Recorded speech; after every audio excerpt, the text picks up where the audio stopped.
Welcome to Lane Productions, Legendary and Mysterious Explorations. This is part 2 of the Dark Winter and Directive 51 series. This video is describing the situation that we are currently in the United States and chronicles how we have gotten ourselves to this point. If you like what you see in this video and you find it informative, hit the like and subscribe button. Now let's get into the video.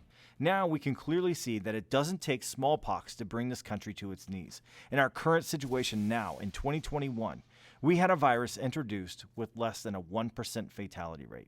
Let's compare notes to the Dark Winter exercise. Number 1, in the Dark Winter exercise, our national security would be at risk. During our current pandemic virus, January 20th, the first recorded case in the U.S., a patient was treated and released. January 20th, the CCP issued the first public warning about the virus. January 21st, the CDC activated its Emergency Operations Center to enhance support for the COVID-19 response. As more and more new cases started popping up across the U.S., by February of 2020, travel restrictions were put in place to protect American citizens, despite the outcry against it. By the middle of March 2020, the entire country was affected by this virus. This resulted in many statewide lockdowns enforced by the governor of each individual state.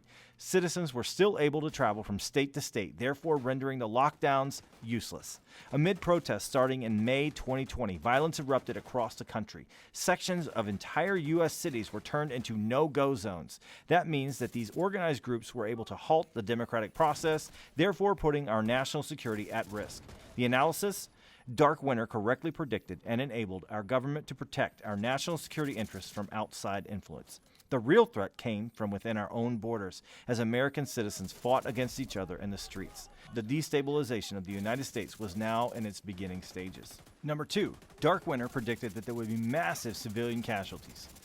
Our current pandemic virus, the current death totals as of the making of this video are 456,000 within the time span of less than 1 year.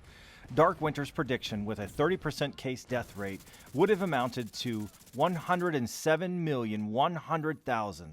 That's a big number. Our current pandemic virus numbers with a 1% case death rate are roughly 356,000. So that puts us a little above the 1% threshold.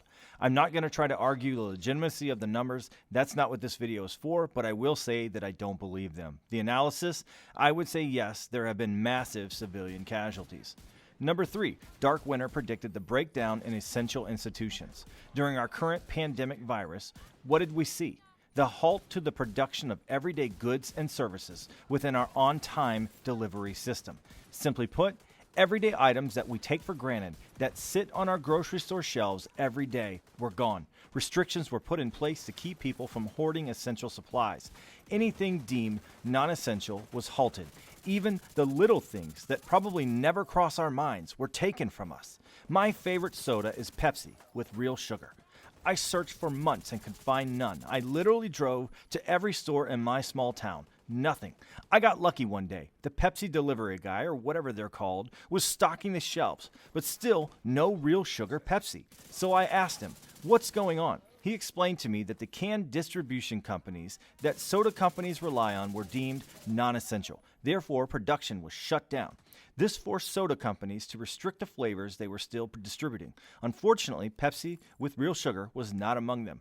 My point is this: we don't think about our just-in-time delivery system until we can't get what we want, like Pepsi, toilet paper, fresh vegetables, dairy, meats, cleaning supplies, and the list goes on and on.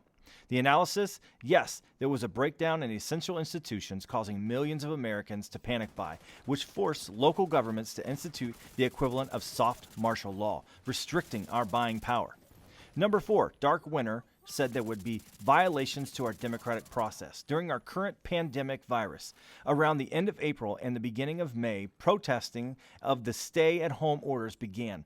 People at this point were exercising their First Amendment rights. May 26, protests in Minneapolis began. Violence soon erupted in several large U.S. cities. Our night skies were lit up with the fires below. Many American citizens during this time lived in fear and with the knowledge that there would be no help from authorities. Homeowners took shelter, barricading themselves in their homes, hoping not to be noticed. Our democratic process was in jeopardy and finally came to a halt in Seattle, Washington on June 8th when Chaz, the Capitol Hill Autonomous Zone, was declared a free country. They destroyed downtown Seattle while driving the authorities out. They effectively trapped those living in that area and put their lives and livelihoods in danger. Don't worry, countries need leaders, especially new ones. Chaz had no leaders, so this new country didn't last very long, especially since they hadn't quite figured out how they were going to create a supply chain to get essential things like water, food, and sanitation. This country was doomed to fail from the beginning, but that didn't stop others from attempting to do the same thing in other locations. In the end, they all failed. The analysis, our democratic process was definitely violated and in some cases came to a complete full stop. Number 5, Dark Winter predicted civil disorder.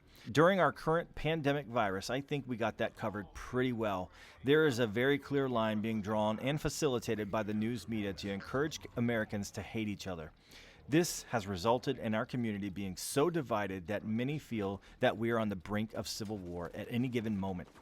There is so much civil disorder that the military now occupies the streets of our United States Capitol. I realize what I'm about to say is controversial, but it needs to be said.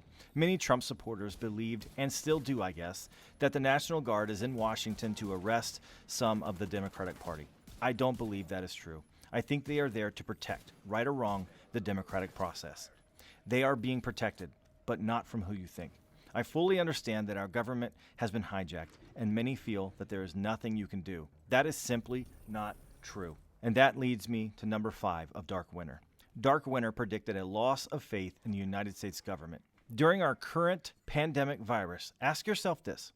What would cause the average American blue-collar worker by the hundreds of thousands to go march in the streets, burn down cities, threaten the lives of government officials, march on Capitol buildings, create no-go zones where the police aren't allowed, and kill each other in the streets? A loss of faith in the government. As we speak, right now, Congress is discussing a bill called H.R. 127 to attempt to have each and every U.S. law-abiding citizen register their firearms and prohibit the sales of certain ammunition. Remember what I said about the true power of the United States. We, American citizens, are the most powerful military in the world. If this bill is passed, then the Second Amendment will be no more. Look at every other country that required registration of firearms. The next step, confiscation. What would make our policymakers think we need a bill like H.R. 127? 2 things. Number 1, a hijacked government. Number 2, a loss of faith in that government. That's where Directive 51 comes into effect. Directive 51 was signed by George Bush in 2007 to ensure in the event of any major crisis that there would be a continuity of government. What does that mean? Well, simply put, while we tear each other apart and burn down our cities, they will simply wait it out. When the dust settles and the fires have all gone out, they will come out of their bunkers and rebuild with what's left. I know that everything I've discussed in this video is extremely scary. You may feel like there's nothing you can do to stop this ship from sinking. But do you remember that scene from A Bug's Life when they're arguing about the ants coming up short with the food that they were supposed to give to the grasshoppers? How upset Hopper was? Not because they needed the food. It was never about the food. It was about controlling the ants.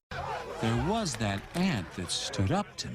Yeah, but we can forget about him. Yeah, it was just one ant. One ant.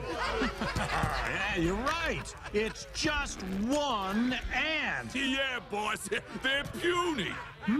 Puny? Say, let's pretend this grain is a puny little ant. Did that hurt? Nope.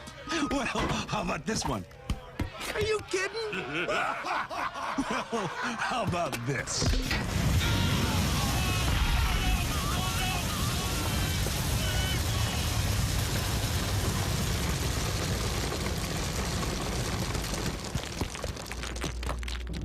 You let one ant stand up to us, then they all might stand up.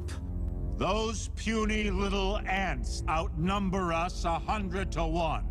And if they ever figure that out, there goes our way of life. It's not about food. It's about keeping those ants in line. That's why we're going back. Does anybody else want to stay? If the ants ever realized their true power, the grasshoppers would be in a lot of trouble. In the end, the ants unite. They come together to realize their true power. Only when we finally realize that we have been utterly and completely manipulated by the media machine and big tech will we finally realize that our true enemy is not each other. I want to play a clip that I put together to hopefully inspire you to take action, so together we can take back this once great country. In the video, it is very clear who the good guys are and who the bad guys are. The division agents, the good guys, represent us. What it would be like for us to finally come together, to put as many of our differences aside that we can, and work together to rediscover the magic that started this once great country. I am in no way insinuating that you take up arms and head out into the streets. We don't have to use weapons.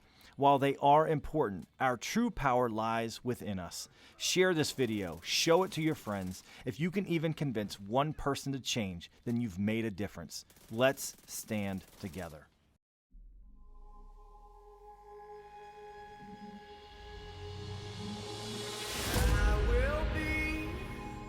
The last to fall.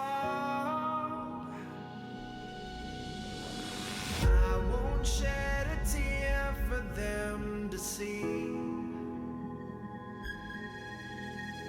I won't have your name to call. 'Cause I will be the last to fall.